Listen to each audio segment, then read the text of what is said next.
जाने लिखल का कि मोर किस्मतिया में, ना जाने लिखल का कि मोर किस्मतिया में।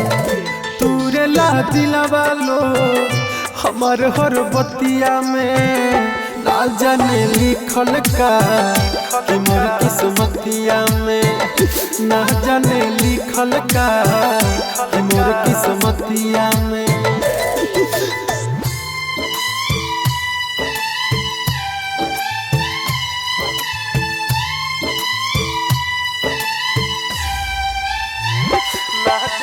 Music by Shashi Bhushan Snehal.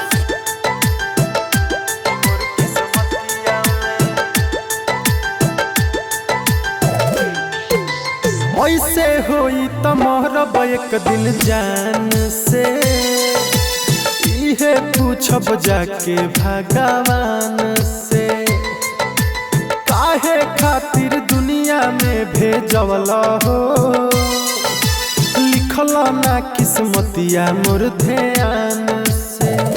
आवेला निंदिया ना सुती जबरतिया में, आवेला निंदिया ना सुती जबरतिया में।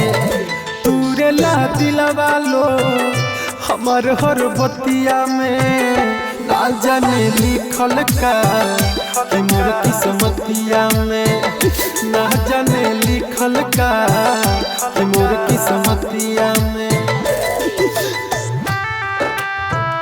ना जाने लिखल का कि मोर किस्मतिया में।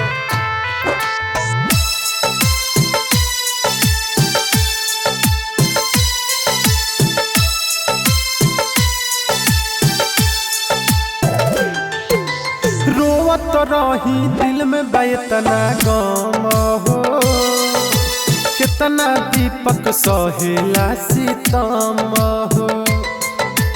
बढ़े दर्द होखे नहीं कम हो, रहे हरदम अखिया दुनू नाम हो।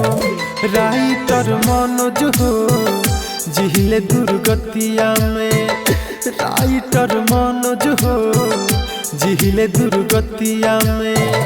तूरे ला दिलवा लो हमार हर बतिया में, ना जाने लिखल का कि मोर किस्मतिया में, ना जाने लिखल का कि मोर किस्मतिया में।